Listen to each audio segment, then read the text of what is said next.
pour que le don fonctionne bien, il faut que celui qui a donné oublie immédiatement qu'il a donné et que celui qui a reçu ne l'oublie jamais. Et puis, il faut qu'il y ait un certain équilibre, une certaine réciprocité, une certaine parité, je ne dis pas égalité, une certaine mutualité entre ceux qui donnent et qui se reçoivent, parce que c'est des dons et des retours de dons, des réceptions de dons qui sont alternés. D'où vient cette obligation de rendre ? Alors là, c'est quand même un point fondamental. On se sent obligé. Je suis votre obligé. Vous m'avez donné quelque chose, je suis votre obligé. Voilà. Endettement mutuel positif, ça veut dire que chacun a l'impression que l'autre donne plus que soi-même. Voilà. Chacun a l'impression d'être redevable à l'autre de quelque chose qu'il donne et qu'on n'a pas su lui donner suffisamment. Voilà. J'espère que ça fera autant de bien à ceux qui nous écoutent que ça m'a fait à moi de découvrir cette pensée et qui permet un tel changement de perspective sur l'existence, nos sociétés et nos relations.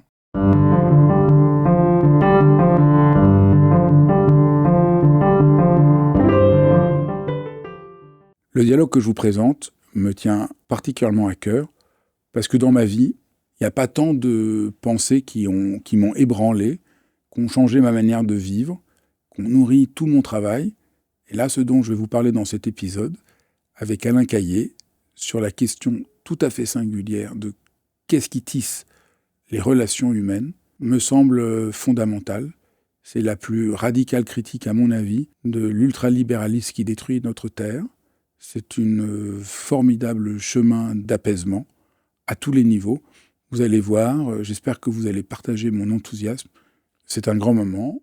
Moi, je suis Fabrice Midal, philosophe, et à côté de ce podcast, je vous propose souvent des cours en ligne, dont un cours sur découvrir ce qu'est la méditation, découvrir le sens de la philosophie, et puis rencontrer ses émotions, découvrir notre enfant intérieur, changer notre relation de couple, et bien d'autres encore. Mais je vous laisse tout de suite avec Alain Caillé, vous allez voir, c'est renversant. Bonjour, monsieur Alain Caillé. Et bonjour, monsieur Fabrice Midal. Je suis dans un état de joie de vous recevoir parce que c'est très rare dans une existence qu'une pensée change une vie et une trajectoire. Et vous lire, depuis de très nombreuses années, a complètement changé ma manière de voir et de penser. On va essayer d'expliciter dans ce dialogue la révolution très radicale de pensée dont vous êtes le passeur, et qui change absolument tout dans les relations les plus courantes, dans les vies de couple, au niveau social. Je pense que ce que vous proposez est une des manières les plus convaincantes de sortir de l'aveuglement dans lequel nous sommes à la fois d'un point de vue social, économique et politique, au niveau existentiel et au niveau spirituel. Donc c'est assez rare qu'il y ait une pensée qui réussit à déplacer aussi bien les relations ordinaires, la dimension plus politique que la dimension spirituelle. Et cette idée, c'est l'idée que le don appelle un contre-don. C'est que le don n'est pas du tout ce qu'on croit. Alors peut-être on pourrait essayer de partir de là. Qu'est-ce que c'est cette histoire de don ? Et après on verra pourquoi ça change absolument tout et que ça a des résonances considérables. Bon, merci pour ces premières paroles et cet accueil. Il va falloir que je sois à la hauteur parce que les compliments que vous m'avez adressés, là, ça ne va pas être facile. Cette histoire de don, elle est extraordinairement difficile à manier parce qu'il faut la dégager entre des tas de visions opposées et en même temps complémentaires. La vision la plus spontanée quand on parle de don, c'est bien sûr celle qui assimile le don à la charité radicale, au geste altruiste sans aucune attente de retour, à la charité pure. Cette vision est accentuée d'ailleurs par toute une tradition philosophique, notamment par des gens comme Jacques Derrida ou Jean-Luc Marion, grand professeur de philosophie à la Sorbonne. Tous ces gens qui s'inscrivent dans la tradition qu'on appelle phénoménologique, héritée en partie de Heidegger, et pour qui, je prends les formules de Derrida, le don, si je donne, alors je ne donne pas. Le don est la formule de l'expression de l'impossible. Alors pourquoi cette idée-là ? Parce que, nous dit Derrida, nous laisse entendre Derrida, si je donne, c'est que je me vois en train de donner. Si je me vois en train de donner, c'est donc que j'ai un bénéfice narcissique et que donc mon don n'est pas radicalement désintéressé. Donc ça, c'est la grande idée. Il n'existe de don que d'un don qui serait absolument pur, un don dans lequel je donnerais sans attendre rien en retour, et à la seconde où il y aurait une trace, je donne, mais je suis un peu content de donner, ce ne serait plus un don, et ça trahirait donc le fait que le don n'existe pas. Absolument. Ça, c'est le premier... Ça, c'est le premier volet. Un autre auteur très important, notamment dans la tradition catholique, c'est Jean-Luc Marion, qui également s'inscrit dans le courant de la philosophie phénoménologique, surenchérit sur Derrida en disant pour qu'il y ait don, il faut qu'il n'y ait pas de sujet qui donne, pas de sujet qui reçoive et pas d'objet donné. Alors ça devient vraiment très très compliqué. Alors pourquoi... Très ultime, voilà. Il y a cette idée, c'est très ultime. Vous avez dit qu'il y a un peu une certaine vision aussi chrétienne. Bien sûr. Alors moi, je brûle un peu déjà les cartouches. Oui. Tant qu'on a cette vision que le don pur, le seul don, c'est le don pur, on est évidemment extrêmement coupable de ne jamais arriver par rapport à ce don. C'est l'impossible. Et donc vous m'avez libéré, moi, vous, on va vous montrer que... Bien sûr, ça vient bien autre chose, bien sûr. Que cette pensée-là, elle est absolument, on va essayer de montrer pourquoi, mais complètement déculpabilisante. Je ne suis pas en faute de ne pas réussir à donner. Oui. Donc ça, c'est le premier point. L'autre volet, pour la plupart des gens, comme il n'y a pas de don pur, il n'y a que des échanges économiques, d'intérêts. Donc je donne, quel intérêt je reçois. Et au fond, tout notre monde ne vit que dans cette perspective, au fond, que... Derrière le don, il y a toujours un intérêt masqué. Voilà, il n'y a que de l'intérêt. Et donc, soit il y a un don pur, on est tous coupables de ne pas y arriver parce qu'on n'est pas Dieu, soit de l'autre, il n'y a que de l'intérêt, et on vit dans un monde, et il faut faire notre deuil, c'est comme ça, il n'y a que de l'intérêt. Et alors, vous proposez une autre alternative, qui est complètement... mais qui est simple quand on y pense, mais moi, j'y avais jamais pensé avant de lire ça, c'est qu'il y a une autre logique. Oui, mais bien sûr, la deuxième vision, vous l'avez résumé, c'est la vision des économistes, c'est la vision également de sociologues comme Pierre Bourdieu, pour lequel, je prends une formule de Bourdieu, si le don existait, ça serait une chose magnifique. Malheureusement, c'est absolument impossible. Parce que derrière le don, il y a toujours un intérêt économique masqué. Voilà. Bien, donc ces deux visions, soit celle issue de la tradition chrétienne, d'une certaine tradition chrétienne, pas toute la tradition chrétienne, et la vision économiste ou économiciste d'autre part, pour ces deux visions-là, le don est rigoureusement impossible, c'est un masque, c'est de l'hypocrisie. Voilà. Alors on pourrait creuser, savoir pourquoi ces auteurs développent ce type de discours, mais vous m'interrogez plutôt sur l'alternative. Alors l'alternative, c'est celle qu'on trouve notamment chez Marcel Mauss, dans un texte qui date de 1925. Je dis 1925 parce qu'il y a trois dates possibles, 24, 25 ou 26. Alors je prends le milieu, 1925. Marcel Mauss est l'héritier de son oncle Émile Durkheim, qui fonde la tradition sociologique française. Il prend le relais à la mort de son oncle en 1917. Il prend le relais de ce groupe de chercheurs absolument inouïs, regroupés autour de ce qu'on appelle l'année sociologique. Et surtout, il écrit donc en 1925 un texte qui s'appelle « L'essai sur le don », dans lequel Mauss, dont les élèves disaient « Mauss c'est tout », il parle une quinzaine de langues, il connaît à peu près toute l'ethnologie de son temps, dans lequel Mauss rassemble tous les savoirs disponibles à l'époque, mais c'est pas périmé, c'est toujours d'actualité, portant sur toutes les cultures du monde, toutes les régions du monde, pour découvrir que les sociétés, appelons-les les sociétés premières, reposent non pas sur le contrat social, non pas sur le donnant-donnant, non pas sur le marché, j'achète, je vends, etc., mais repose sur ce qu'il appelle la triple obligation de donner, recevoir et rendre. C'est juste dingue. Enfin, oui. J'ai essayé pour ceux qui nous écoutent, je vais essayer de montrer, mais c'est vraiment complètement dingue. Ce qui est dingue, donc, les sociétés ne reposent pas sur le marché ou le contrat, et là, il y a une triple obligation pour tout être humain, qui n'est d'un autre ordre que ce qu'on a dit jusqu'à présent, donner, recevoir, rendre. Donc, on me donne quelque chose, je reçois, je donne quelque chose et je reçois, et là, il y a comme une forme d'échange, mais qui n'est pas un échange économique. Non. Qui n'est pas un échange économique. Alors, Mauss parle tantôt de don-échange ou d'échange-don. D'ailleurs, c'est très intéressant, cette dualité entre les deux. C'est parce que dans ce qu'il décrit, il y a une part d'inconditionnalité. Ça, c'est le don proprement dit. Voilà, je te donne, mais pourquoi est-ce que je te donne? C'est là où toutes les analyses qu'on vient de décrire sont fautives. Je te donne, c'est pas par intérêt économique masqué, même si après il peut y avoir un intérêt économique. Mais l'intérêt premier, c'est pas un intérêt économique, c'est tout simplement un intérêt d'alliance. C'est un intérêt à devenir des amis plutôt que des ennemis. Voilà.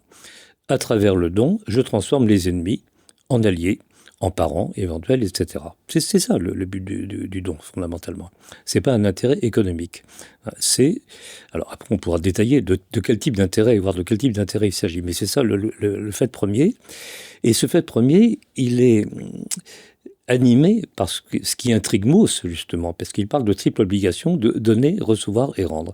Et la grande question que se pose Mauss, à laquelle d'ailleurs il n'apporte pas une réponse définitive, c'est d'où vient cette obligation de rendre. Alors là, c'est quand même un point fondamental. On se sent obligé. Je suis votre obligé. Vous m'avez donné quelque chose, je suis votre obligé. Voilà. Prenons un exemple tout simple. Je vous invite à dîner, vous m'apportez une bouteille de vin. Oui, j'aime pas ça. Enfin, disons, prenons cet exemple-là que vous donnez dans un de vos livres. Oui, donc, je vous invite à dîner, vous m'apportez une bouteille de vin. C'est pas un échange parce que vous voulez faire donnant-donnant. Qu'est-ce que vous faites là? Je fais une invitation et vous tenez à me rendre quelque chose. Oui. Alors, c'est ça, d'où vient le fait que vous avez à rendre quelque chose? Alors, il y a une obligation de rendre, ça c'est évident, parce que si on ne rend pas, ça veut dire qu'on répond à ce qui est une proposition d'amitié ou d'amicalité par une manifestation d'indifférence ou d'hostilité. Bon, il faut donc rendre absolument. Sous peine, comme dit Mauss, de déclencher des guerres privées ou publiques, larvées ou déclarées, etc. Mais, alors, si on vient à l'exemple de la bouteille de vin, je vous disais à l'instant, j'aime pas ça. Je le dis à mes amis quand je les invite à dîner, n'apportez rien. Ce qui m'importe, c'est que vous veniez vous. C'est pas que vous apportiez immédiatement le contre-don. Et ce que montre très bien Mauss dans l'essai sur le don, c'est que, pour être véritablement généreux, on ne rend pas tout de suite, mais on rend après, éventuellement davantage, dans une spirale vertueuse en quelque sorte. Si on rendait tout de suite, mais c'est ce que tend à faire la bouteille de vin, ça tend du côté du contrat, ça tend du côté de l'échange. Sauf si je viens et je vous dis, vous n'avez dit de rien apporter, mais j'ai pas pu m'empêcher, ça me fait tellement plaisir, je vous apporte une boîte de chocolat, j'aurais tellement été triste de ne pas venir. Voilà ce qu'il faut dire, absolument. C'est toutes les subtilités du don. Et c'est ça qui est... Et ce que votre pensée permet de comprendre, c'est que ce qu'on vit, qui n'aurait pas de sens sans ça, apparaît non pas comme des circonvolutions, voilà, je vous ai quand même apporté, mais ça me permet de comprendre que qu'est-ce que je fais en faisant ça? Je tisse du lien.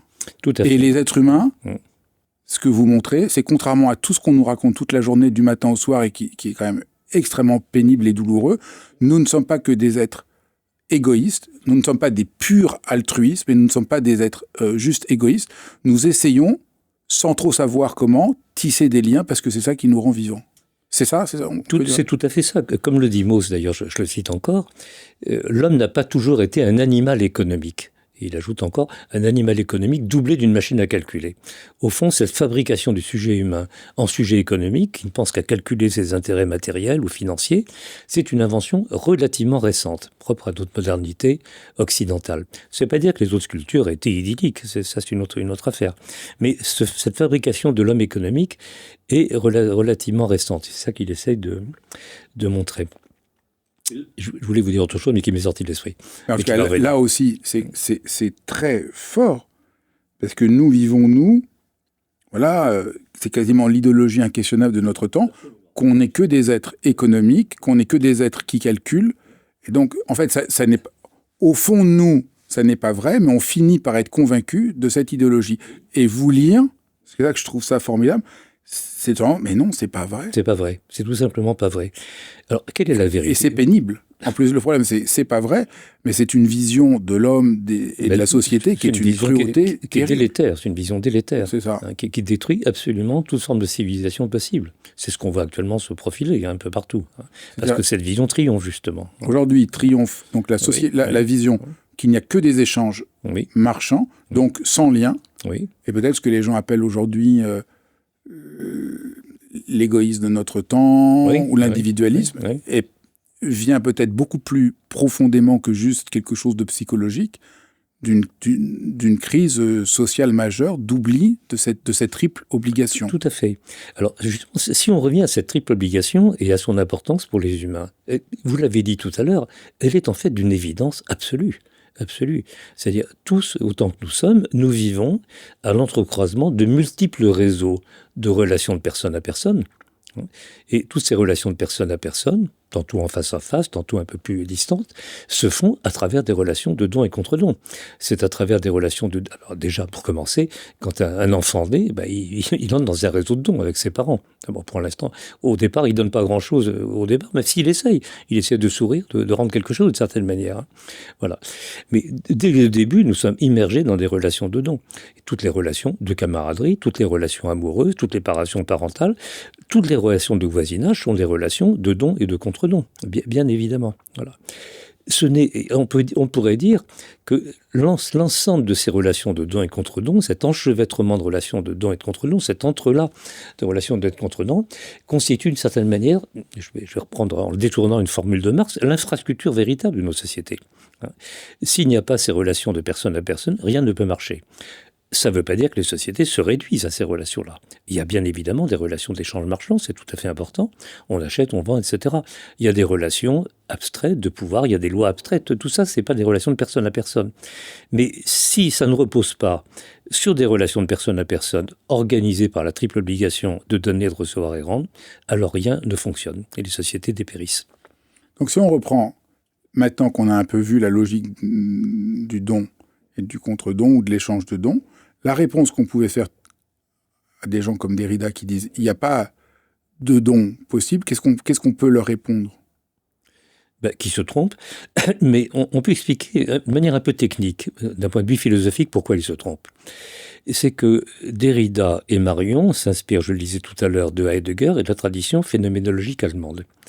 Et cette tradition repose sur une particularité de la langue allemande, dans laquelle, pour dire « il y a quelque chose », on dit « es gibt », ça donne quelque chose. C'est curieux.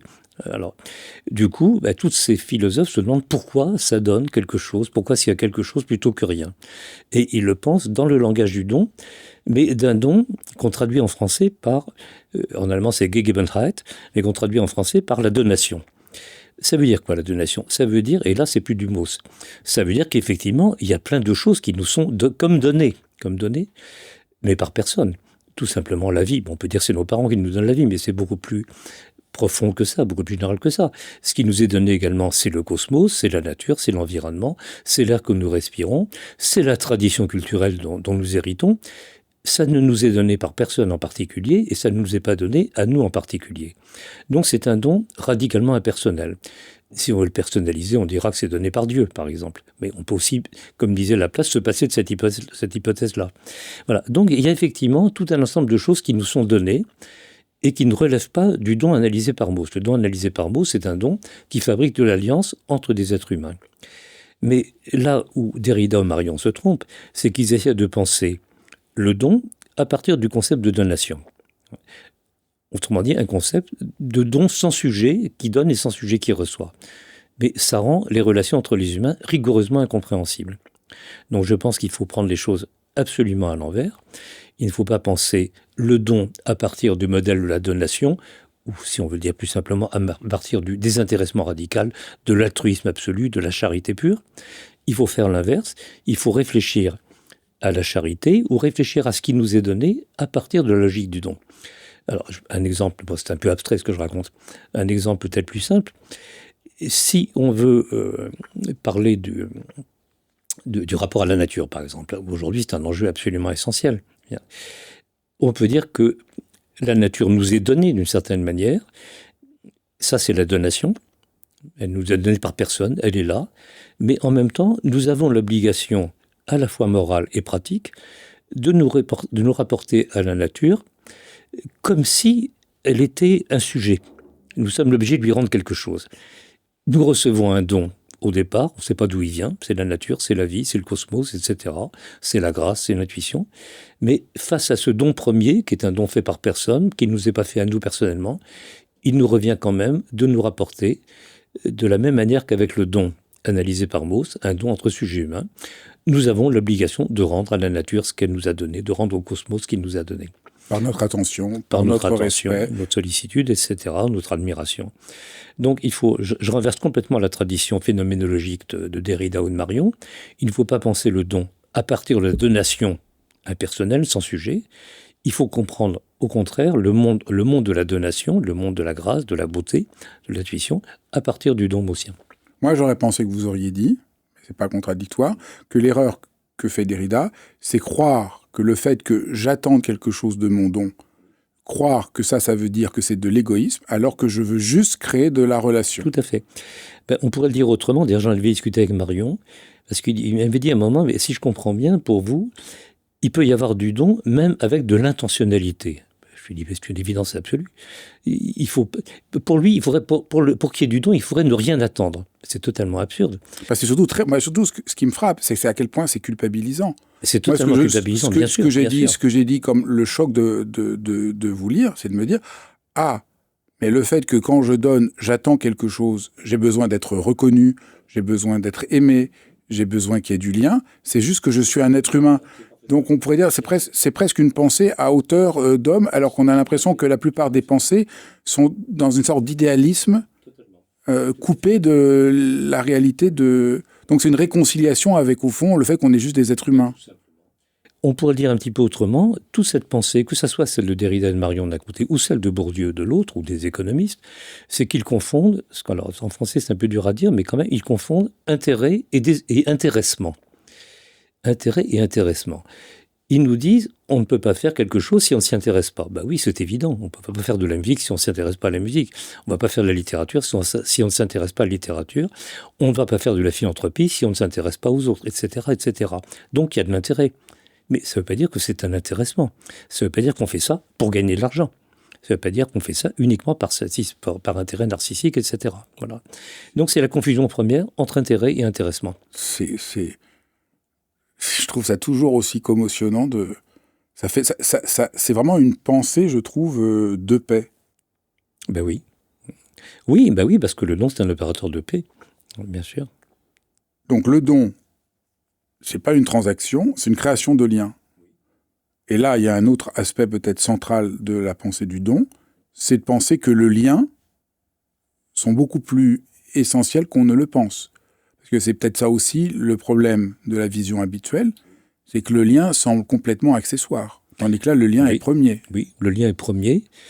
Et à tel point, je pense qu'on pourrait dire de manière légitime que la richesse, ça c'est ce qu'on dit dans le cadre du convivialisme, qui est une autre affaire, c'est que la richesse première pour les humains, c'est la richesse de leurs rapports sociaux. C'est la richesse des liens sociaux. À commencer par les liens au sein de la famille, les liens avec les parents, avec les enfants. Si ça ne fonctionne pas bien, si les affects ne circulent pas bien, à ce moment-là, tout le monde est malheureux. Donc la richesse première, c'est vraiment la richesse des rapports sociaux, des liens sociaux. C'est ça qui lie l'enfant à la mère, comme vous l'avez dit. Évidemment, bien sûr. Et l'argent et le pouvoir ou la gloire, à certains égards, sont des moyens quand c'est bien manié, des moyens d'alimenter ces liens sociaux. Mais ce à quoi on assiste généralement, c'est à une inversion, qu'on pourrait dire une inversion téléologique, une confusion des fins et des moyens, où les moyens, c'est-à-dire l'argent ou le pouvoir, apparaissent comme des fins véritables, alors que ce n'est peut-être pas la fin véritable. La fin véritable, c'est l'amitié, tout simplement. Donc le problème de l'argent et de la gloire, c'est quand c'est fait en oubliant que leur sens, c'était de créer du lien. Voilà, tout à fait. Enfin, c'est très surprenant et très lumineux de voir que c'est ça. Parce que on sort aussi du point de vue moraliste habituel. C'est pas de la moraline. C'est pas de la moraline parce que, alors, on peut revenir maintenant au don que découvre Marcel Mauss, on pourrait détailler bien davantage. C'est que ce don, c'est un opérateur de paix, un opérateur d'alliance. Il crée de la paix et de l'alliance, mais c'est un opérateur toujours fragile. L'amitié qui est créée peut à tout instant rebasculer dans de l'hostilité. Il faut un savoir-faire considérable pour maintenir l'équilibre de l'alliance ou de l'amitié. Et des deux côtés, bien évidemment. Donc là, c'est encore un autre aspect que vous avez raison de souligner qui est très aidant. C'est qu'une fois qu'on comprend cela, notre responsabilité, c'est de toujours faire attention au lien, ou toujours faire attention à la logique du don. En tant qu'être humain, notre responsabilité, elle est là. Oui, parce que je le disais à l'instant, ça peut. D'ailleurs, un mot se décrit très bien avec une foule d'exemples ethnologiques. Tous ces échanges rituels de dons se déroulent dans une atmosphère d'hostilité permanente possible à tout. On est invité par la tribu voisine, on ne sait pas ce qui va se passer. Est-ce qu'on va être bien traité, reçu véritablement en ami, ou est-ce que ça ne va pas redéboucher sur de la guerre? On est toujours sur le fil du rasoir, dans ces exemples-là. Bon, heureusement, ce n'est pas le cas tous les jours avec les amis. Mais quand même, et pourquoi c'est fragile? C'est fragile parce que Mauss le montre très bien dans un autre article d'ailleurs très, très intéressant, qui est écrit en même temps que l'essai sur le don, qui s'appelle Gift Gift. C'est une réflexion sur le double sens du mot gift dans les langues germaniques anciennes. Le même mot veut dire le don, bien sûr, gift, mais aussi dans le vieil allemand, le poison. Le don, c'est à la fois ce qui fait du bien et ce qui peut faire du mal. C'est comme les médicaments, d'une certaine manière. S'il y en a trop, ça ne marche pas. S'il y en a pas assez, ça ne marche pas. Voilà.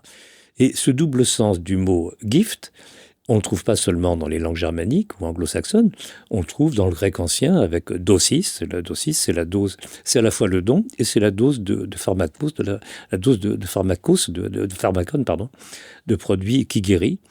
C'est la même chose en latin avec potio. Potion, c'est la... On va tirer le potard, le pharmacien, celui qui vend des doses. C'est à la fois le remède et le poison possible. Alors, il y a cette ambivalence permanente du don. Et alors, pourquoi il y a cette ambivalence? C'est parce que ce que montre très bien Mauss dans l'essai sur le don, c'est que celui qui donne prend une position supérieure par rapport à celui qui reçoit. Si celui qui reçoit n'est pas à la hauteur du don qu'il reçoit, à ce moment-là, il est infériorisé. Il peut se retrouver méprisé, etc. Il faut donc une certaine, je dirais pas une égalité, mais une certaine parité dans les relations de don, une parité qui se joue à travers le temps, à travers ça se solde pas immédiatement, voilà. Il faut donc savoir aussi bien recevoir, donner, que recevoir et que rendre. Voilà. Donc là, on voit bien que, en vous écoutant, donner, ça peut pas se faire n'importe comment. On verra, recevoir, ça va se faire n'importe comment, rendre non plus, mais donner, peut-être, ça devient un poison si en donnant, j'humilie l'autre. Et je peux, en ayant plus de moyens, par exemple, écraser l'autre, qui pourra jamais me rendre et qui va se sentir... Donc, le don véritable, pour être don, là, on n'est plus du tout dans ce qu'on a dit, la logique de Derrida, le don véritable devrait être entièrement pur, c'est l'inverse. Le don véritable doit être celui qui prend tellement soin que celui qui le reçoit se sent juste heureux de le recevoir et pas débiteur. Donc ça, c'est toute la tâche d'être humain. C'est toute la tâche d'être humain. Alors, il y a un auteur que j'aime beaucoup, qui l'avait dit bien avant Mauss, j'ai découvert un peu tardivement, c'est Sénèque, le précepteur de Néron, le grand philosophe stoïcien, le précepteur de Néron, qui a été obligé de se suicider parce que à celui de sa disgrâce vis-à-vis de Néron. Il a écrit un texte tout à fait lumineux qui s'appelle Le Traité des bienfaits, qui est une réflexion sur le don, qui est extraordinaire. Et je vous donne simplement sa formule magique, en quelque sorte, en écho à ce dont nous venons de parler. Pour que le don fonctionne bien, il faut que celui qui a donné oublie immédiatement qu'il a donné, et que celui qui a reçu ne l'oublie jamais. C'est trop beau. Oui, c'est bien. Moi, j'aime beaucoup cette formule. C'est tellement beau. Là, on voit une vraie éthique. Là, encore une fois, là, je peux le faire, tandis que le reste, je peux pas le faire. Ça, c'est. Enfin, je peux le faire, c'est pas si facile que ça. Enfin, non, mais on peut l'envisager. On peut réussir à donner et oublier qu'on a donné parce qu'on est juste heureux de tisser du lien et de rendre l'autre heureux. Tout simplement. Et après, quand on a reçu, on peut être juste... C'est merveilleux d'être reconnaissant de ce qu'on a reçu. Oui, si on ne se sent pas humilié par le don. Et si on sent qu'on entre dans une spirale vertueuse, en quelque sorte, où la capacité d'agir de l'un et de l'autre est accrue, en quelque sorte. Donc, le danger, c'est que le don devienne un poison. Oui, le danger, il est double, c'est que le donateur donne trop et humilie celui qui reçoit. Donc c'est du poison, il n'y a plus de réciprocité. En fait, il y a plus de réciprocité. C'est quand il n'y a plus de réciprocité. En fait, à l'instant où le don n'est plus dans la réciprocité. Voilà. Donc c'est complètement dingue. Au fond, là où on reprochait au don de ne pas être assez transcendantal, en fait, non, ce qu'il faut demander au don, qui est très exigeant, c'est pas du tout qu'on ne soit pas intéressé, mais c'est qu'il y ait de la réciprocité. C'est ça notre exigence. Et je sais que vous êtes sensible au bouddhisme, je dirais c'est une pensée du milieu, de la voie médiane en quelque sorte. Alors, on peut peut-être développer sur ce point-là, Oui. parce que alors, il y a chez Mauss une vision de l'action humaine, du sujet humain, que je trouve très intéressante. Elle est à peine esquissée. Bon, moi, j'ai essayé de l'expliciter un peu davantage, de la développer, pour faire très simple. Tous les auteurs dont nous parlions, Bourdieu, les économistes, etc., pensent que le seul mobile des sujets humains, c'est l'intérêt. Que ce soit l'intérêt matériel, l'intérêt économique, ça c'est la version dominante, ça peut être l'intérêt sexuel, et on voit bien qu'il est très puissant quand on va l'affaire Epstein, c'est pas rien. L'intérêt sexuel, ça peut être des intérêts de gloire, etc. Bon. Mais je pense que le tort de toutes ces conceptions, qui sont les conceptions dominantes du sujet humain, c'est d'en avoir une vision extraordinairement unidimensionnelle. Et je pense que cette vision unidimensionnelle, il faut la complexifier, en montrant que chez nous, chez les sujets humains, bien évidemment, il y a de l'intérêt dans tous nos actes, ce que j'appelle de l'intérêt pour soi. Il peut être de l'intérêt économique, de l'intérêt sexuel, etc. De l'intérêt de conservation, tout simplement. Bien. De l'intérêt pour soi, mais il y a également, dès l'origine, et on le voit chez le bébé, chez le nourrisson, dès le premier, deuxième, troisième jour, il y a immédiatement un intérêt pour autrui, à ce qu'on peut appeler de l'aimance. Voilà. Intérêt pour soi, d'une part, intérêt pour autrui de l'autre. Et puis, dans tous nos actes, il y a une part d'obligation, d'abord d'obligation physique, on ne fait pas la même chose à n'importe quel âge. Il y a une part d'obligation sociale. Il y a des choses qu'on ne peut pas ne pas faire. On ne peut pas ne pas fêter Noël, on ne peut pas ne pas fêter le départ à la retraite d'un collègue, etc., etc. Il y a tout un ensemble d'obligations sociales, de rôles que nous sommes tenus d'endosser. Il y a de l'obligation, et puis en même temps, il y a une part de liberté et de créativité, ce que j'appelle une part de créativité. D'accord, il faut faire des cadeaux à Noël, mais on ne fait pas n'importe lesquels. On peut faire preuve d'imagination. Et puis, plus généralement, on peut faire preuve de créativité ou d'action, etc. Bien. Donc, ça nous fait, non pas un mobile unique, l'intérêt qui est supposé mener le monde intégralement, qui serait l'intérêt individuel. Il y a de l'intérêt pour soi, de l'intérêt individuel, mais qui est aussi de l'intérêt pour autrui, de ce que j'appelle de l'aimance. Il y a de l'obligation et de la libre créativité. Et pour faire écho à ce que vous disiez tout à l'heure, effectivement, ce que Mauss a en tête, et d'ailleurs, je vois bien, Derrida trouve ça affreusement médiocre. Parce que oui, c'est une voie du milieu. Ce qu'il a en tête, c'est la nécessité de l'équilibre entre ces différentes motivations. S'il n'y a que de l'intérêt pour soi, on va entrer dans le monde de la guerre de tous contre tous, où l'homme est un loup pour l'homme. S'il n'y a que de l'intérêt pour autrui, où le sujet s'oublie, ça va devenir quasiment autosacrificiel, et à force de sacrifier soi-même, on va sacrifier les autres. C'est le problème des morales communistes, par exemple, qui veulent un individu radicalement altruiste. S'il n'y a que de l'obligation, on est dans le formalisme stérile, dans les rôles. Et s'il n'y a que de la créativité pure, sans souci de soi, des autres, etc., on entre dans la sphère des actes gratuits, dont parle Gide, par exemple, une liberté vide. Voilà. Donc il faut que dans tous nos actes, il y ait une certaine forme d'équilibre entre intérêt pour soi, intérêt pour autrui, obligation et créativité. Là, c'est important ce que vous dites, parce que là aussi, on est complètement prisonnier de notre monde. Soit je suis altruiste, soit je suis égoïste. Et donc, il y a pas de... En fait, les deux sont des erreurs. La vraie vie, c'est que j'ai un intérêt pour moi, un intérêt pour autrui, qui crée de la réciprocité. Et c'est ça, la vie humaine. Si on essaye de... Très concrètement, j'avais dit, ça peut changer notre vie de couple. Vous en parlez parfois. Parce que je trouve que, voilà, c'est une pensée à la fois très rigoureuse, avec des moments philosophiques très forts, mais en même temps, c'est quelque chose de très concret. Qu'est-ce que ça dit quant à notre vie de couple ? C'est très très concret. D'ailleurs, je suis content que vous en parliez, parce que je me rappelle un ami qui avait lu un de mes livres que j'avais écrit avec Jean-Édouard Grézy, et qui s'appelle « Œil pour œil, don pour don ». Voilà. Et il m'avait dit, c'est formidable, ça m'a permis de comprendre des choses dans ma vie de couple. Tout simplement, pourquoi ça aide ? Ça aide pour les raisons qu'on a dites à l'instant. C'est que les déséquilibres au sein de la vie de couple résultent d'un mauvais équilibre entre celui qui donne et celui qui reçoit, ou celui qui donne a l'impression que celui qui reçoit n'a pas reçu ce que lui pensait donner, etc. Parce que tout le monde n'a pas la même idée de ce qui est important de donner. Certains veulent donner de la puissance, d'autres du charisme, de l'inventivité, d'autres de l'amour, de l'affection, ou d'autres des soins ménagers, etc., etc. Voilà. Donc pour que ça marche bien, il faut être à peu près d'accord sur à la fois sur ce qui est attendu des uns et des autres dans la question du don, et puis il faut qu'il y ait un certain équilibre, on en parlait tout à l'heure, une certaine réciprocité, une certaine parité, je ne dis pas égalité, une certaine mutualité entre ceux qui donnent et qui se reçoivent, parce que c'est des dons et des retours de dons, des réceptions de dons qui sont alternés. Alors, je vais le dire dans le langage de mon ami Jacques Godbout, avec qui on a écrit le premier livre qui a été dans cette direction, qui s'appelle L'Esprit du don.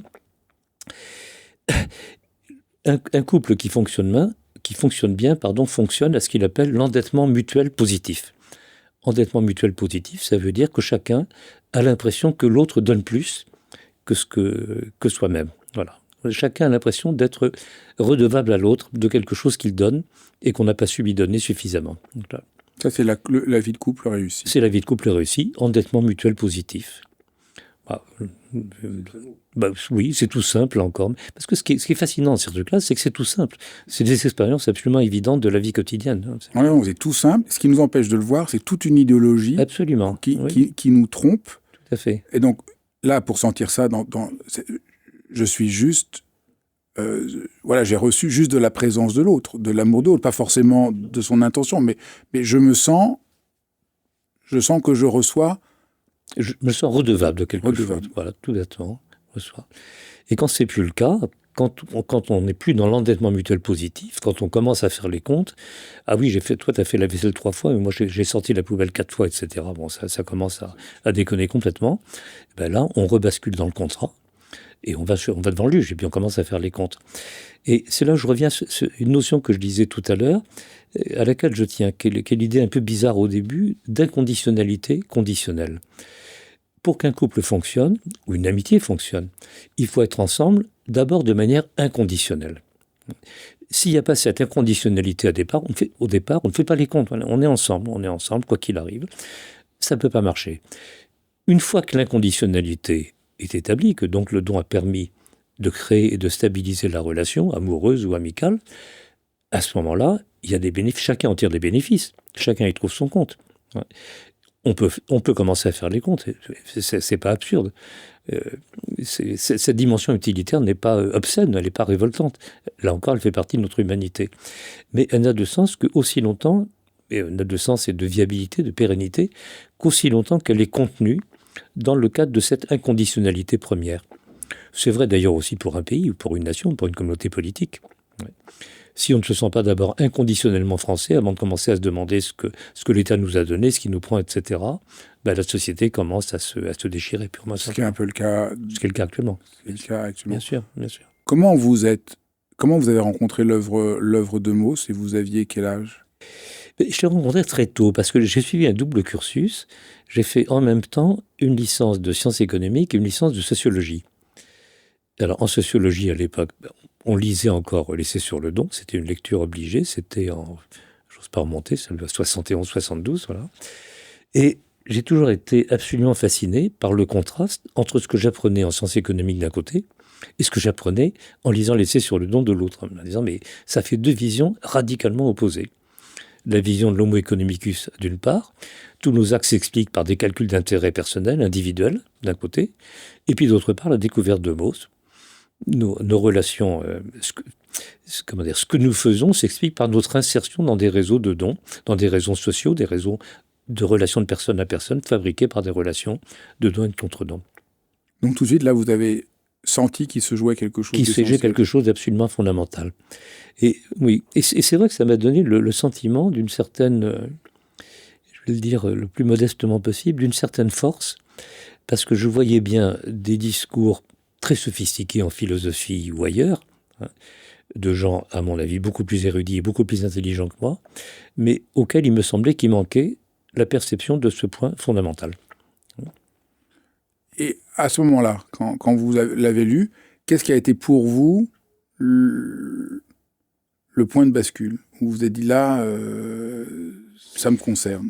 Ça n'a pas été si subite que ça. Je crois depuis le début le fait que j'étais intrigué par cette dualité, cette dichotomie entre deux conceptions du monde. Et elle est beaucoup plus forte qu'il ne pourrait sembler. Ouais, c'est quand même très radical. Donc au fond, ce qui vous a marqué d'abord, c'est une autre vision du monde tout entière que qui est au cœur de ce que dit, de ce que montre Mauss. Et dont on pourrait dire, d'ailleurs, si on revient à ça, si on voulait prolonger un petit peu, on pourrait dire de proche en proche, ce qu'on voit bien à partir de l'approche de Mauss, c'est qu'elle tend vers un autre que la pensée occidentale, fondamentalement. Alors là, c'est encore un autre sujet. Il y a des ouvertures, Mauss ne le fait pas en tant que tel, hein, mais il y a des ouvertures qu'on sent très très puissantes vers des pensées orientales. En quel sens ? En quel sens ? En ce sens d'abord qu'il refuse justement cette... alors c'est un peu compliqué à expliquer. D'abord parce que il met en cause, au fond, toutes les catégories de pensée occidentales, et notamment le fonctionnement disciplinaire des sciences sociales. Quand il reprend la direction de l'année sociologique, après la mort de tous les amis de Durkheim, etc., vers 1920, et il dit, mais finalement, la revue que nous avions créée, qui est une revue d'une ambition considérable, rassemblait la sociologie au sens strict, l'histoire, le droit, la science des religions, l'économie, etc., la linguistique, l'ethnologie, tout ça sous un même chapeau. Et ce que découvre Mauss, c'est ce qu'il dit, c'est, mais en fait, nous sommes restés prisonniers des catégories occidentales modernes, qui séparent l'économie, le droit, la religion, etc., alors que tout ça, en fait, est mêlé. Voilà. Donc rien que ça, c'est l'ouverture vers un avant et un ailleurs de la pensée occidentale. Et ce que nous décrivions tout à l'heure, cette manière de voir le don comme ce qu'il appelle un hybride, quelque chose qui mélange de l'intérêt pour soi, de l'intérêt pour autrui, de l'obligation de la liberté, c'est une manière de sortir de, alors ça c'est moi qui le dis dans mon langage à moi, de sortir de toutes les grandes dichotomies qui sont au cœur de la pensée occidentale moderne. Dichotomie entre fin et moyen, homme et fable, noble, ignoble, etc. Enfin, toute cette pensée moderne est fondée sur tout un ensemble de dichotomies. Là où la pensée maussienne, comme une partie de la pensée orientale, dialectise en permanence. Vous pouvez donner un exemple sur masculin-féminin ? En quoi la pensée de Mauss évite la dualité ? Au fond, la pensée occidentale est extrêmement duelle, et donc du coup dans une forme d'affrontement, là où la pensée... Enfin, ce que Mauss révèle comme étant au cœur de toute société humaine que nous oublions, c'est cet entrelacement. Cet entrelacement et cette dualité, cette réversibilité permanente des pôles, des rôles sociaux. Alors, soyons clairs, sur la relation homme-femme, il a quasiment rien écrit. Oui, mais vous, qu'est-ce que vous diriez à partir de là ? Et je dirais qu'il faut réfléchir sérieusement. De toute façon, on le voit bien, tout est en train de basculer à l'échelle planétaire, fondamentalement. Mais là, ça devient un sujet extrêmement difficile, sur lequel moi, je n'ai pas de lumière très très particulière, sauf à dire que... Alors, on va entrer dans cette affaire de don d'une autre manière, pour arriver justement à la question des relations hommes-femmes. Je disais tout à l'heure, le don, c'est ce qui fabrique de l'alliance. On pourrait détailler d'ailleurs le type d'alliance. Des alliances horizontales, verticales, diagonales. Enfin bon. Mais comment est-ce qu'il fabrique de l'alliance ? Il fabrique de l'alliance en donnant de la reconnaissance. Alors là, il y a un autre mot qui apparaît dans la discussion, c'est le mot reconnaissance. Alors ça nous renvoie à toutes les philosophies de la lutte pour la reconnaissance, du combat pour la reconnaissance. Bien. En donnant quelque chose à quelqu'un d'autre, j'en fais un ami, mais je fais un ami comment ? J'en fais un ami en reconnaissant sa valeur. Et en reconnaissant sa valeur, j'affirme en même temps la mienne. Voilà, il y a ces deux-là. Et alors maintenant, on peut généraliser, et je pense qu'on pourrait dire que de la même manière que les sociétés reposent à l'origine sur ces relations de don et contre-don, ça veut dire qu'elles reposent également à l'origine sur ces relations de reconnaissance.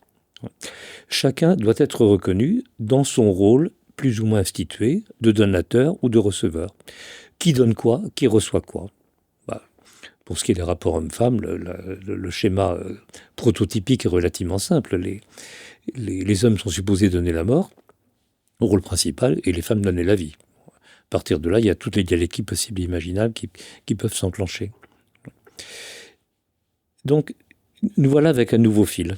Le don fabrique de l'alliance, de manière incertaine, ambivalente, précaire, ambiguë, mais il fabrique de l'alliance, de l'amitié, mais il le fait en distribuant, en accordant de la reconnaissance. Les sujets se reconnaissent leur valeur réciproque à partir de ces relations de don.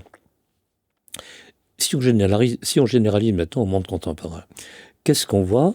On voit se déchaîner des guerres de reconnaissance à l'échelle planétaire. C'est pas seulement des guerres économiques. Elles sont fondamentales, ces guerres économiques. Quand on voit Trump, il veut faire de l'argent. Bon, d'accord. Il faut s'approprier les terres rares, les métaux rares. Il faut s'approprier l'eau, il faut s'approprier des terres. Mais en deçà de ça, ou au-delà de ça, je ne sais pas très bien comment le dire, on voit bien qu'il s'agit d'affirmer la valeur respective. Make America Great Again. Il faut que l'Amérique retrouve sa grandeur passée, sa valeur passée. La Russie veut retrouver sa valeur de grande puissance impériale. Donc ça, c'est la reconnaissance. C'est la reconnaissance de sa valeur. La Chine veut reconnaître la valeur de sa civilisation quasiment trimillénaire, etc. Les anciens peuples colonisés veulent reconnaître que soit reconnue leur valeur alors qu'ils ont été humiliés pendant des siècles ou des millénaires. Voilà. Et dans les rapports hommes-femmes, les femmes, bien évidemment, veulent reconnaître la valeur qui leur a été, en grande partie, déniée, de façon souvent complexe, ambiguë, ambivalente, etc. Mais là encore, il y a une lutte de valeurs qui se joue dans les rapports entre hommes et femmes, et qui n'est pas facile à comprendre et à vivre.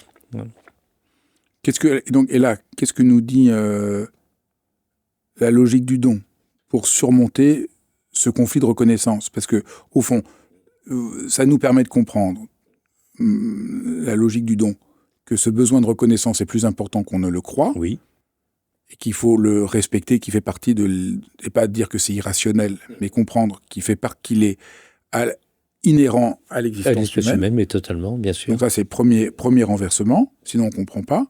Et deuxième renversement, comment éviter la guerre des reconnaissances? C'est ce qui est le plus difficile. C'est ce qui est le plus difficile. Et alors là, on vient à un sujet, disons, le sujet politique fondamental, à mon avis. C'est que, au fond, toutes les grandes idéologies, les grandes philosophies politiques de la modernité, nous sommes les héritiers, marxisme, libéralisme, etc., ont reposé très largement sur des visions économiques du sujet humain. Pour elles, le problème fondamental de l'humanité, c'était la rareté des ressources matérielles. À ça, le libéralisme répond que le meilleur moyen de résoudre le problème, c'est le marché. C'est le meilleur moyen de satisfaire les besoins.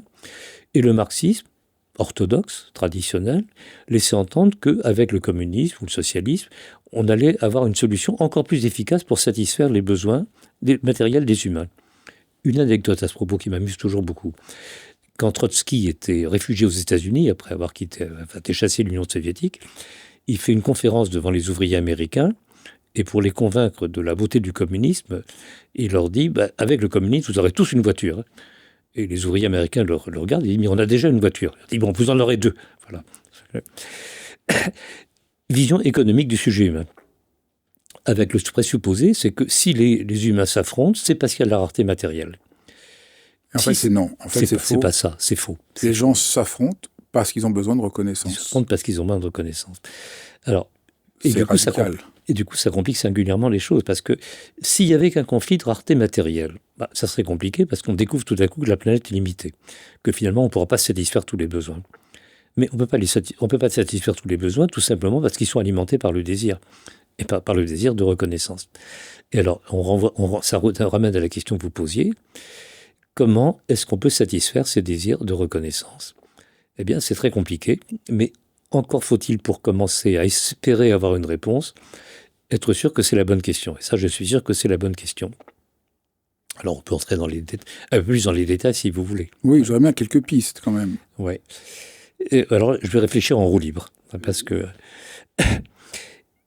cette affaire de lutte pour la reconnaissance, elle a été développée notamment par le grand philosophe allemand Hegel au début du XIXe siècle dans la phénoménologie de l'esprit, et notamment dans un petit chapitre qui s'appelle la dialectique du maître et du serviteur, ou la dialectique du maître et de l'esclave. Bien, ouverture fondamentale sur les sujets dont nous parlons, cette lutte pour la reconnaissance des sujets humains qui veulent affirmer leur valeur, qui veulent être reconnus comme ayant de la valeur. Bien. Cette thématique qui n'est jamais morte, a été revivifiée il y a 30-40 ans, notamment en Allemagne, par le philosophe sociologue allemand qui s'appelle Axel Honneth, dans un livre qui s'appelle « La lutte pour la reconnaissance ». Et puis il y a plein d'autres auteurs qui parlent de ça, etc. Alors, le problème de Honneth, à mon avis, c'est qu'il a une vision purement normative de la reconnaissance.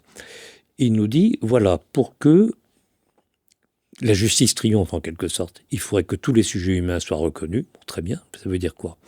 Pour lui, ça veut dire 3 choses. Ça veut dire qu'il faut qu'ils soient à la fois aimés, respectés et estimés.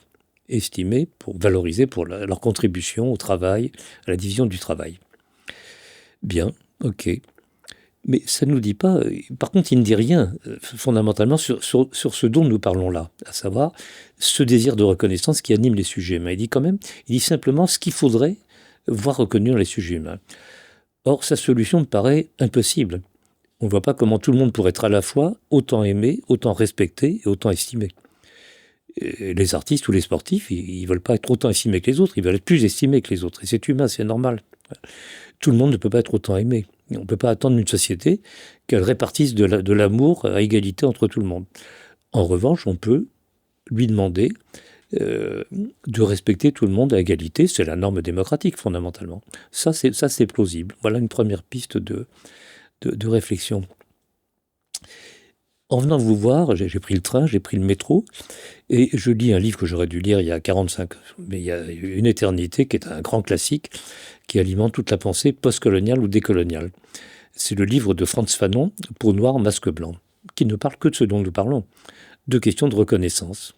Comment est-ce qu'on échappe au fait qu'on est marqué comme noir, quoi qu'on fasse, etc. Quel est le rapport entre les noirs et les blancs?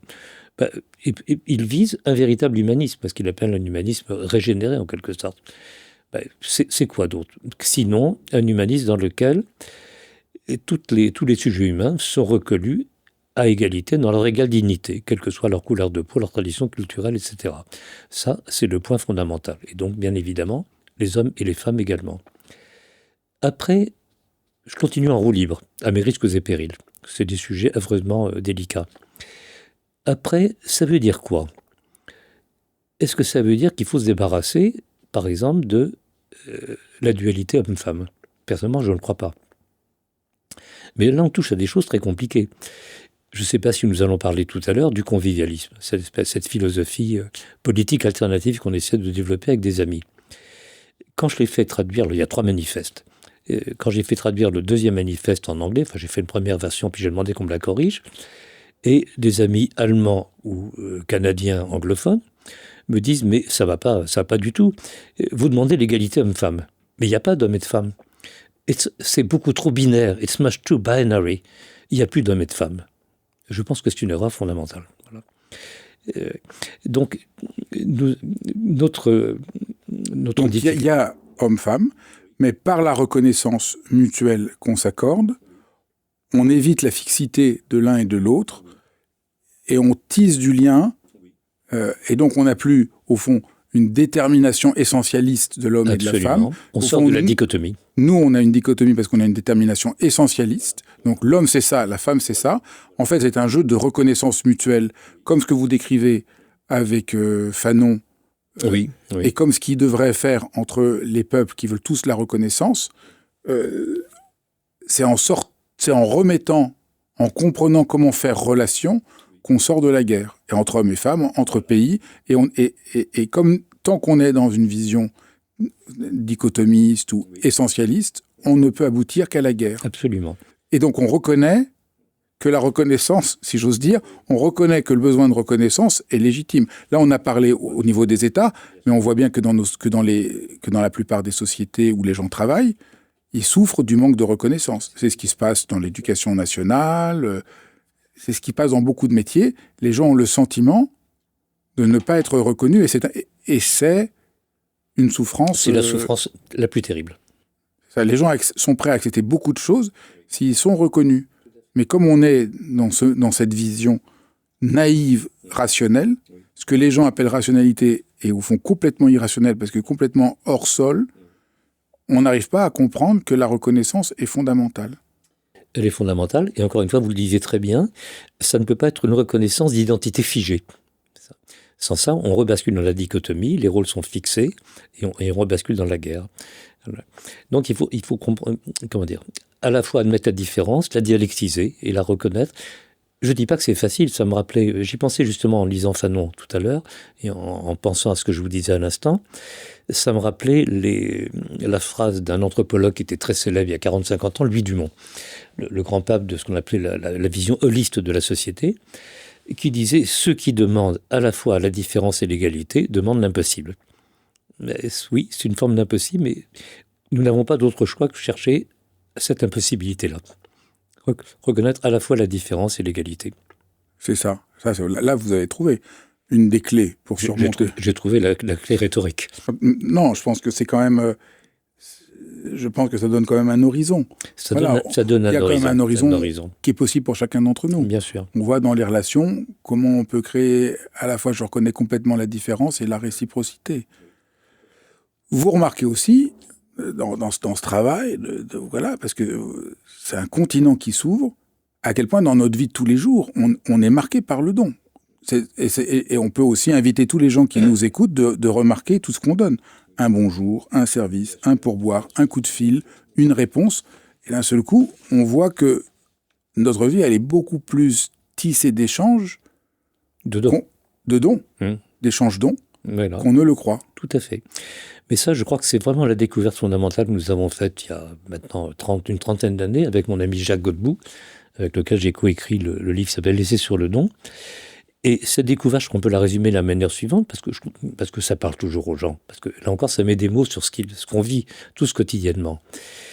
Et cette découverte, c'est le fait que nous vivons dans deux types de rapports sociaux complémentaires, mais en fait radicalement différents, que j'appelle respectivement la socialité primaire et la socialité secondaire. La socialité secondaire, c'est le monde du travail, des entreprises, du marché, de l'État, de la fonction publique. C'est le monde des relations efficaces, mais en théorie impersonnelle. Si une postière est gentille, tant mieux, mais on lui demande d'abord de bien expédier le courrier. Si une crémière est gentille, tant mieux, mais on lui demande d'abord d'avoir des bons fromages et du bon lait, etc., etc. Donc ça, c'est le monde de la socialité secondaire. Et c'est le monde que voient, qu'analysent principalement les sciences sociales. Sociologie des organisations, sociologie du travail, sociologie de l'État, sociologie de la politique, etc. C'est le monde de la loi impersonnelle et de l'efficacité fonctionnelle. Mais en fait, nous vivons... Pas du tout dans ce monde-là.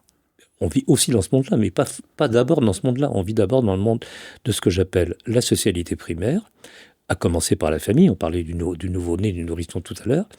Et dans ce monde-là, et c'est ma définition, la personnalité des personnes importe plus que leur efficacité fonctionnelle. C'est pas que ça soit important, l'efficacité fonctionnelle. Il faut que les conjoints rapportent de l'argent, il faut bien faire la cuisine, il vaut mieux qu'elle soit bonne que mauvaise, il faut bien descendre la poubelle, etc., etc. Mais on reste ensemble aussi longtemps que la personnalité de l'autre importe plus que que ce qu'elle fait, que son efficacité fonctionnelle. Ça, c'est ce monde de la socialité primaire et qui est régi justement par cette loi de la triple obligation de donner, recevoir et rendre. Une fois qu'on a dit ça, on peut revenir au monde de la socialité secondaire, au monde de l'entreprise par exemple, et on s'aperçoit ou des organisations en général, qu'une entreprise ne marche bien que si les salariés qui accomplissent des fonctions sont immergés dans un monde de socialité primaire qui fonctionne bien. S'ils ont des relations de don contre don avec leurs collègues ou avec leurs supérieurs, que si ils se reconnaissent les uns les autres comme des personnes ayant de la valeur à leurs yeux. C'est à cette condition que vont circuler les informations, les soutiens affectifs, les reconnaissances, etc. S'il n'y a pas ça, l'information ne passe pas. Chacun la garde pour elle et l'entreprise ne marche pas. Donc là encore, la véritable infrastructure d'une entreprise, elle est double. Il y a la division du travail technique, elle est nécessaire, mais il y a la division, en quelque sorte, du travail du don. Il y a la répartition des rôles de donateurs et de receveurs entre les membres de l'entreprise. Mais comme on ne veut pas le reconnaître, non. On crée beaucoup de souffrance. Ça crée, là encore, énormément de souffrance. Et donc là, c'est complètement... Je trouve ça aussi très éclairant. Ça met des mots sur une expérience que tout le monde vit tous les jours. Mais c'est vrai, quand il nous arrive avec nos amis de raconter ça devant des publics assez vrais, les gens disent « Ah ben oui, c'est ça, c'est ça ». Et là encore, c'est des choses toutes simples, mais qui ne sont pas vues. Il y a plein de choses que vous notez, que j'avais envie de dire, parce qu'elles sont très simples. Quand on dit « je lui dois beaucoup », On ne dit pas, c'est pas la même phrase que je lui dois 10 euros. Non, Je ça lui c'est dois sûr. beaucoup. Là, on est dans la logique du don. Il m'a tellement donné, par sa présence, par son enseignement, je lui dois beaucoup. Et là, on voit bien que notre langue parle cette expérience du don. Alors, je lui dois beaucoup. C'est d'ailleurs un autre sens du mot reconnaissance que celui dont on parlait tout à l'heure. Je lui dois beaucoup, j'ai de la gratitude envers lui. C'est encore autre chose. Hein, alors, en même temps, c'est lié. Je lui reconnais de la valeur, mais parce que j'ai de la gratitude. Oui, je lui dois beaucoup, ça veut dire j'ai reçu beaucoup. Et ça m'engage dans ma vie. Le fait que j'ai reçu m'engage, et c'est pas ce que j'ai reçu n'est pas économique, mais ça me constitue. Ou vous citez quelqu'un dans une bénévole organisation qui dit « Je veux rendre un peu de ce qu'on m'a donné dans la vie ». Oh, c'est magnifique. Parce qu'en fait, tout le monde a envie de dire ça. J'ai reçu dans ma vie, j'ai envie de rendre. Et donc la personne n'est pas là dans une association, dans une comptabilité, parce qu'on m'a donné tant dans la vie, donc il faut que je rende pour être à égalité, mais elle rentre dans le tissu de la vie. Et elle rend pas nécessairement à la personne qui a donné, d'ailleurs généralement pas à la personne qui a donné, mais à d'autres, en prenant le même exemple. Et là encore, on bascule dans un type de don qui n'est pas unilatéral non plus, mais qui n'est pas non plus un contre-don au donateur premier. C'est une circulation des dons qui se réplique en quelque sorte. Mais est-ce qu'il n'y a pas déjà ça un peu chez Aristote, quand il dit par exemple que l'aîné qui vous donne beaucoup, la reconnaissance qu'on a pour lui rétablit l'équilibre. C'est quand même une manière... moi, je trouve qu'on voit déjà ça... et c'est vrai, moi, une fois que j'ai entendu ça, c'est lumineux. Parce que rien n'est... C'est sûr, quand je me sens en dette... quand je me sens trop en dette de ce que j'ai reçu, je peux me sentir nul, pas à la hauteur, et je vais être inhibé. Donc sentir que par ma reconnaissance, je rétablis l'équilibre, moi, ça, par exemple, dans les trucs très concrets, une fois que j'ai compris ça, moi, dans ma vie, ça a fini de... Ça m'a libéré d'une inhibition qui faisait que je me sentais toujours... Alors, c'était pas, j'aurais pas formulé que je me sentais en dette, mais je formulais, je suis tellement pas à la hauteur. Voilà, tout à fait. De mes grands professeurs, je suis tellement pas à la hauteur. Et quand on comprend bien, mais par ma reconnaissance, je rends. Oui, je vous remercie de dire ça, je crois que c'est fondamental. Effectivement, je m'agrandis par ma reconnaissance. Certains qui ne sont pas dans le don ont l'impression qu'ils s'amenuisent dans la reconnaissance, alors que c'est le seul moyen de grandir. Bien sûr. Et de me libérer. Donc on a vu à quel point, dans les échanges humains, dans l'entreprise, cette vision-là change tout. Je voudrais rentrer un peu maintenant dans la dimension plus sociale et économique. C'est vraiment mettre à mal l'idée que tout ne repose que sur le calcul économique. Et là aussi, vous avez beaucoup travaillé sur ces questions-là. Est-ce que les nouvelles... Il y a beaucoup de recherches en économie qui ont lieu depuis 20 ans, voilà, comme Kahneman et tout ça, qui montrent que, en fait, l'économie était dans un mur, parce qu'en voulant montrer que les gens sont que intéressés par le calcul, on voit qu'ils prennent jamais des décisions rationnelles. Est-ce que ça va dans le sens de ce que vous sentiez ? Est-ce que c'est une confirmation ? Oui, c'est tout à fait une confirmation. Il y a plein de confirmations par ce qu'on appelle l'économie expérimentale. Vous parliez de Kahneman, il y a plein d'autres modèles paraboles. Mais ce que je voudrais dire, parce que c'est presque amusant, c'est une petite anecdote, c'est que je voudrais parler de la résistance des économistes à leur modèle de départ. Et c'est très, très amusant, parce qu'ils ont un mal de chien à sortir de leur représentation initiale de l'homo economicus. Alors, une petite anecdote. J'étais invité il y a 15-20 ans, j'ignorais que ça existait, à l'Académie pontificale des sciences sociales. Alors j'étais très flatté. D'ailleurs, c'était magnifique, ça se passe à l'intérieur du Vatican, dans le pavillon de chasse du pape. Il y avait 30-40 personnes, on était très très bien, on a mangé magnifiquement, c'était avant François, c'était avant le pape François. Et il y avait, donc, moi je ne suis pas catholique, je ne suis pas croyant, il n'y a pas que des croyants, il y avait notamment le grand économiste, prix Nobel, Joseph Stiglitz. Et je fais un exposé le premier jour sur mes histoires de dons, mais je ne parle pas du tout du modèle de l'homo economicus, mais il s'est senti visé, je ne sais pas pourquoi, je ne le visais pas spécialement ce jour-là, en disant « mais c'est pas vrai, vous savez, ça fait longtemps que les économistes ont dépassé le modèle de l'homo economicus ». Bon. Le lendemain, un ami italien expose justement toutes ses recherches d'économie expérimentale.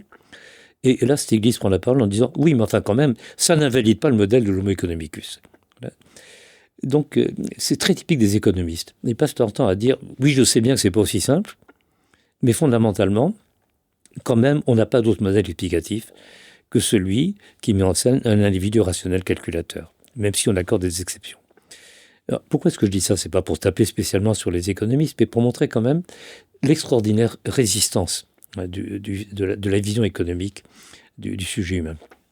Qu'est-ce que disent les sciences économiques expérimentales?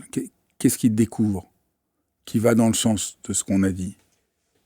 Ce qu'ils découvrent, c'est... Je ne me rappelle plus le détail, il y a plein d'expériences, je n'ai plus les noms exacts en tête, mais quand on passe des sujets en position d'avoir à choisir entre gagner plus d'argent, des sommes un peu symboliques généralement, ou être coopératif, etc., ils choisissent presque systématiquement la coopération. Voilà. Donc ce qu'on voit apparaître, c'est une espèce de sens moral premier qui prime, en tout cas dans ces expériences, l'économie expérimentale, qui l'emporte sur la patte du gain. Voilà. Donc on voit, donc il y a plein d'expériences. Quand même, voilà, Kahneman, il a quand même le prix Nobel d'économie, donc c'est quand même une révolution depuis une vingtaine d'années qui montre que, en gros, ce qu'ils expliquent, c'est que les économistes ont oublié la relation et qu'un être humain, bien sûr, il va intéresser à son intérêt économique rationnel, mais il ne peut pas vivre sans lien. Pour le dire autrement, un des grands modèles économiques, c'est ce qu'on appelle le dilemme du prisonnier. Alors, je ne vais pas trop entrer dans les détails. Vous connaissez l'histoire, c'est l'histoire d'un juge un peu machiavélique qui confronte deux prisonniers qui n'ont pas de communiquer entre eux, et il leur fait miroiter que si chacun dénonce l'autre, lui, il sera libéré. Voilà. Ou sans ça, s'ils se dénoncent tous les deux, ils auront un peu moins de peine. Bon, il y a 4 cas de figure différents. Et donc, il y a tout un ensemble de réflexions des économistes, ou des sociologues d'ailleurs, sur ce modèle-là, toujours bâtis sur l'hypothèse que les sujets sont tous des calculateurs rationnels, et comme ils sont des calculateurs rationnels, pour se prémunir du risque de trahison de l'autre, les deux se trahissent l'un l'autre et se dénoncent l'un l'autre, et du coup font beaucoup plus de prison qu'ils n'en feraient s'ils ne s'étaient pas dénoncés l'un l'autre. Autrement dit, résultat, un calcul rationnel, en théorie, aboutit à une solution totalement irrationnelle pour les deux. Bien, alors, il y a une énorme littérature sur ce dilemme du prisonnier. Mais ce qui m'intéresse dans cette affaire-là, c'est que les économistes japonais ou les sociologues japonais disent « mais chez nous, la question ne se pose pas. Ça ne se fait pas de trahir l'autre. Voilà. La question ne se pose tout simplement pas. » C'est intéressant quand même. Ouais. Parce qu'ils font apparaître par un petit point, par un petit angle, à quel point ce qui a l'air d'une évidence totale en Occident n'est pas. Il y a un autre point central dont on a un peu parlé, mais que je crois important de mettre à jour. Dans la règle, pour comprendre le don doit être implicite. Si vous voulez expliquer ça. Si vous voulez expliquer votre question. Ouais, le don repose sur l'implicite, c'est-à-dire que le don repose sur des règles qui doivent rester informulées. C'est-à-dire, non ? J'ai dit ça, moi ? Oui, et puis c'est très logique, parce que vous dites, par exemple, vous m'offrez quelque chose, je dois répondre, mais non, tu n'aurais pas dû. C'est trop. Et puis vous racontez l'exemple, je crois, de cette dame qui dit, je vous ai hébergé parce que moi, j'espère que vous m'hébergerez quand je viendrai. Et donc, explicitant le don, elle le rend... marchand. Oui. Donc le don doit rester... Une des règles du don, c'est que le don fonctionne, c'est peut-être ça qui rend si difficile à comprendre, c'est que le don reste implicite. Je t'invite à dîner, et je dis mais non. Moi, je ne dirais pas qu'il est... implicite. Non, je ne crois pas l'avoir dit, je ne dirais pas comme ça. Vous diriez comment ? Je dirais qu'il ne s'affiche pas comme tel, ce qui est un peu différent, si ça vous va mieux. Oui. Il ne s'affiche pas comme tel, parce que là, ça serait grandiloquent. Et justement, soit il affirmerait, il suraffirmerait en quelque sorte la puissance du donateur, la superbe du donateur, ou alors il appellerait le contre-don immédiatement et ça rebasculerait dans l'échange marchand. Donc les règles du don doivent rester cachées. Mais en gros, les règles du don doivent rester cachées. Non, vous ne diriez pas comme ça. Je ne sais pas si c'est... Non, je ne dirais pas comme ça. Je dirais pas comme ça. Je dirais comme je l'ai dit. Je pense qu'il doit... Le don ne doit pas s'affirmer comme tel. Donc, dire que les règles du don restent dans l'implicite... Bon, ça ne doit pas s'affirmer comme tel, d'accord. Si ça vous va, Oui, je oui, préfère non. cette formulation. Donc c'est clair. Donc, la logique du don ne doit pas se montrer comme telle.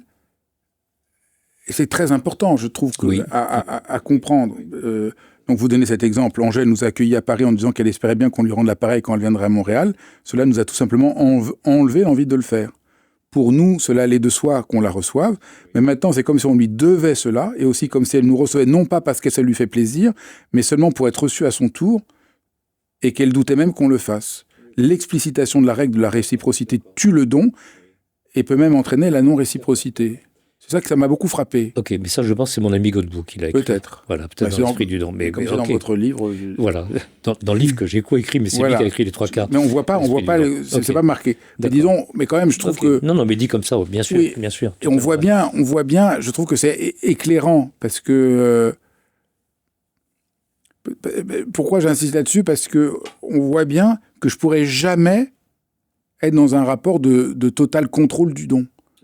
Entrer dans la logique du don, don contre don. C'est une part d'incertitude. C'est qu'il faut que je reste. Voilà, il faut et c'est peut-être ça aussi qui fait beaucoup de résistance au don. C'est que, voilà, avec le modèle économique ou le modèle sacrificiel, voilà, là au moins j'ai une certitude. Dans l'ordre du don, je tâtonne tout le temps. La logique du don nous impose de tâtonner. Et c'est pas très confortable. Non, c'est pas confortable. Mais d'ailleurs, c'est un point tout à fait essentiel, parce que c'est là une des raisons essentielles, je pense, pour lesquelles la modernité s'est construite contre l'univers du don, radicalement. Alors, chez Adam Smith, par exemple, c'est très clair, l'inventeur de l'économie moderne, 1776, La richesse des nations.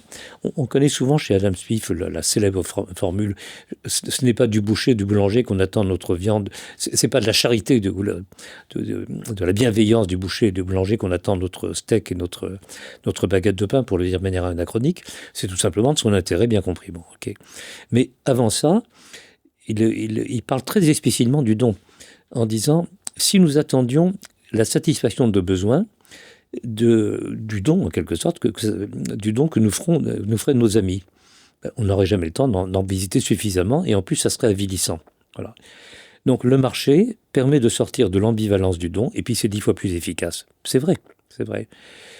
De même, on pourrait dire que la modernité démocratique s'est construite contre le don chrétien, parce qu'il avait une dimension d'hétéronomie, il y avait la mise en scène d'un donateur absolu à laquelle on ne pourrait jamais suffisamment rendre, Dieu, et puis elle s'est construite contre le don aristocratique, contre la superbe des aristocrates, pouvant éventuellement dilapider leur fortune, ou leur vie d'ailleurs, mais parce qu'en échange, ils obtenaient une forme de domination sur les autres. Voilà. Donc, la modernité s'est construite avec le marché et l'État rationnel qui met en scène une norme d'égalité entre tous les sujets humains et qui se débarrasse du don. Et à des tas d'égards, c'est parfaitement sain et nécessaire. Mais en même temps, ça jette le bébé avec l'eau du bain. Parce que en rationalisant tous les échanges et toutes les relations politiques ou sociales, on se débarrasse de ce qui fait l'essence même des relations humaines, à savoir ces relations de don et de contre-don. Pour sortir de l'ambivalence et de l'ambiguïté, avoir une certitude, on se débarrasse, vous parliez vous-même de cette incertitude qui est au cœur du don, elle est au cœur du don. Pour s'en débarrasser, on rationalise à outrance, et en rationalisant à outrance, on déshumanise complètement. Donc là, on voit comment votre propos, qui partait de la compréhension du don à partir de Mauss, oui, entraîne une critique très radicale, à mon avis, la critique la plus radicale qui existe sur notre système économique et politique général. Donc on voit là, je dirais, c'est pas ceux qui apparaissent comme le plus critique qui le sont le plus. J'ai l'impression que vraiment là, vous mettez le doigt sur le point aveugle de presque toutes les approches qui existent aujourd'hui sur notre société. Je suis assez content de vous l'entendre dire. J'aurais tendance à être d'accord avec vous. Et un des aspects que ce monde ne veut pas, vous l'avez dit, notre société s'est fondée en refusant le don, parce que s'il y a le don, il y a la dette. Nous sommes en dette. Être un être humain, c'est être en dette. C'est là, au fond, peut-être une autre manière de penser la morale. Oui. Je suis en dette. Oui. Ce qu'on avait dit dans la phrase de la dame qui travaille, qui est bénévole. J'ai tellement reçu que j'ai envie de rendre. Ça, c'est la posture fondamentale d'un être humain. Il est en dette. Et notre temps refuse la dette. Et c'est peut-être ça qu'on appelle à tort individualisme. C'est le fait de refuser la dette et d'être enfermé dans une sorte d'atome coupé du monde et des autres. Oui, c'est cette certitude que les individus se construisent tout seuls. C'est ça. Voilà. Et qu'ils ne sont redevables qu'à eux-mêmes. Bon, c'est évidemment le point aveugle et le point extraordinairement délétère, là, encore une fois. Donc notre temps a réussi à se débarrasser des ambivalences du système du don, mais en faisant ça, elle s'est débarrassée aussi de tout ce qui fonde les rapports proprement humains. J'acquiesce. C'est comme ça que je vois les choses, absolument. Alors, pour conclure notre entretien, je voulais dire quelques mots du convivialisme, qui est votre manière d'essayer, à partir de toute cette pensée, de proposer quelque chose. Alors, qu'est-ce que c'est le convivialisme et comment ça vous est apparu? Alors, qu'est-ce que c'est? C'est la réunion de quelques centaines d'intellectuels, pour l'essentiel, bien connus, français ou mondialement connus, il y a des noms assez célèbres, qui viennent d'horizons politiques assez différents, ça va de la gauche de gauche au centre droit, et qui pourtant sont réussis à se mettre d'accord sur quelques principes fondamentaux. Et d'abord, sur une certitude, c'est que une des raisons qui font que nous avons du mal à nous opposer au néolibéralisme qui domine le monde depuis 50 ans, autrement dit cette vision exacerbée du sujet économique qui mène le monde, où chacun est supposé s'intéresser uniquement à son intérêt matériel ou financier. L'avidité est une bonne chose. La société n'existe pas. C'est ça le cœur du néolibéralisme. Tout le monde doit gagner de l'argent. Sans ça, ça marche. Voilà. C'est ça le cœur du néolibéralisme. Tous ces intellectuels sont mis d'accord sur sur l'idée que pour dépasser le néolibéralisme qui ravage la planète fondamentalement, à la fois maintenant, je ne vais pas rentrer dans trop de détails, ce qui nous manque, c'est une philosophie politique alternative aux philosophies politiques héritées. Alors, ces philosophies politiques héritées, c'est d'abord le libéralisme, bien sûr, c'est le socialisme, c'est le communisme et c'est l'anarchisme. C'est les 4 grands pôles politiques de la pensée moderne. Et on peut montrer comment chacune de ces grandes doctrines, grandes idéologies, si on veut les appeler comme ça, n'est plus à la hauteur de l'époque. Et du coup, ça nous laisse totalement démunis. On n'a plus de boussole. Il y a des tas de raisons pour lesquelles le néolibéralisme triomphe. Il y a beaucoup de fric, il y a des armées, il y a de la police, il y a des espionnages, etc. Mais il y a au cœur de ce triomphe l'insuffisance de la pensée politique, éthique et morale héritée qui nous laisse qu'on peut démunis. Je reprends ma formulation. Et donc ce qui réunit tous les auteurs dont je veux parler, c'est cette certitude qu'il y a quand même quelques valeurs fondamentales sur lesquelles on peut se mettre d'accord. Alors je les nomme très très rapidement. Principe de commune humanité, par-delà toutes les différences de couleur de peau, de tradition culturelle, religieuse, etc. Les humains doivent être respectés dans leur singularité. Deuxième principe, on l'a vu tout à l'heure, principe de commune socialité, ça veut dire la première richesse des humains, c'est la richesse de leurs rapports sociaux. Troisième principe, légitime individuation. Nous cherchons à être reconnus. Bien sûr, donc c'est très bien, pourquoi pas. Nous voulons être reconnus dans notre singularité. Principe de légitime individuation. En même temps, il faut éviter la guerre de tous contre tous, dans laquelle chacun voudrait être plus reconnu que l'autre. Quatrième principe d'opposition créatrice. C'est le principe même de la démocratie. Et là, on reprend une formule de Mauss. L'opposition est féconde, c'est très bien, aussi longtemps qu'elle ne dégénère pas.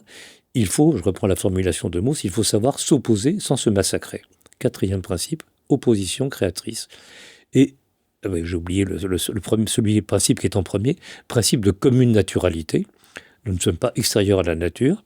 On en parlait tout à l'heure. Nous devons rendre à la nature ce qu'elle nous a donné, en quelque sorte. Principe de commune naturalité. Et 6e principe, qui est plutôt un méta-principe, principe de lutte contre l'hubris, contre la propension des humains à basculer dans l'aspiration à la toute-puissance, à la démesure. Et cette aspiration-là, on la voit aujourd'hui triompher à l'échelle planétaire. Trump est une caricature absolue de l'hubris, de l'hubris narcissique. Voilà. Et ça renvoie à la question dont on parlait tout à l'heure. Comment est-ce qu'on lutte contre ça? Comment est-ce qu'on distribue équitablement la reconnaissance pour éviter qu'elle ne bascule en inflation du moi et en hubris dévastatrice de la planète? Voilà. Sur ces principes-là, il y a un accord entre des gens qui viennent d'une quarantaine de pays différents, qui sont assez connus. Ça suffit pas. Ça suffit pas à changer le monde, mais c'est un petit début. C'est déjà bien qu'on puisse se mettre d'accord par-delà ces divergences. Qu'est-ce que je voulais ajouter? Quelque chose qui me sort de l'esprit à l'instant. Comment vous avez eu l'idée? Comment ça vous est venu? Alors, l'idée, elle est venue lors d'un colloque organisé par un ami à Tokyo. Un colloque à la mémoire de Ivan Illich. Et il y avait là, alors, des philosophes japonais, puis mes amis français, Serge Latouche, qui est mon ami et rival au sein du MOS depuis le début du MOS. Moi, on m'appelle le pape du MOS, et lui, on l'appelle l'antipape du MOS. Alors, Serge Latouche, c'est le premier penseur de la décroissance. Voilà. Et puis, il y a également un philosophe qui s'appelle Patrick Vivray, qui milite principalement pour les indicateurs de richesse alternatifs, etc. Alors, moi, j'ai des désaccords avec Latouche et j'ai des désaccords avec Vivray, mais je leur ai dit, écoutez, face au péril que nous avons affronté, il faudrait quand même beaucoup mieux afficher nos points communs que nos divergences. Voilà. Et pour que ça soit fait de manière productive, il faut trouver un nom commun. Nous étions réunis autour d'Ivan Illich, dont un des livres principaux s'appelle La convivialité. Donc cette idée de convivialité, d'outil convivial était là, et donc j'ai proposé le mot de convivialisme. Le convivialisme, c'est tout simplement la philosophie de l'art de vivre ensemble sans se massacrer, en s'opposant sans se massacrer. Merci beaucoup. Un grand merci à vous. Je suis content d'avoir pu discuter de tout ça dans de multiples directions. J'espère que ça fera autant de bien à ceux qui nous écoutent que ça m'a fait à moi de découvrir cette pensée et qui permet un tel changement de perspective sur l'existence, nos sociétés et nos relations. Donc encore une fois, merci à la fois d'être là et merci pour votre travail. Un grand merci, Fabrice. Merci d'avoir suivi cet épisode de Dialogue. C'est vraiment un vrai merci parce que c'est vraiment précieux que vous ayez vu cet épisode jusqu'au bout, que ça vous parle, parce que je fais ça pour vous. Donc c'est vraiment un échange et je suis vraiment conscient aujourd'hui qu'autour de Dialogue, il y a véritablement une communauté de gens pour qui prendre soin du monde, prendre soin de soi, prendre soin des autres compte beaucoup. Et c'est vraiment merveilleux de voir qu'on est ainsi une communauté. Alors n'hésitez pas à partager, à liker. Ça a l'air de rien, mais c'est vraiment très important. Ça participe d'une sorte de contagion heureuse dont notre monde a bien besoin. Je vous embrasse et je vous dis encore une fois merci.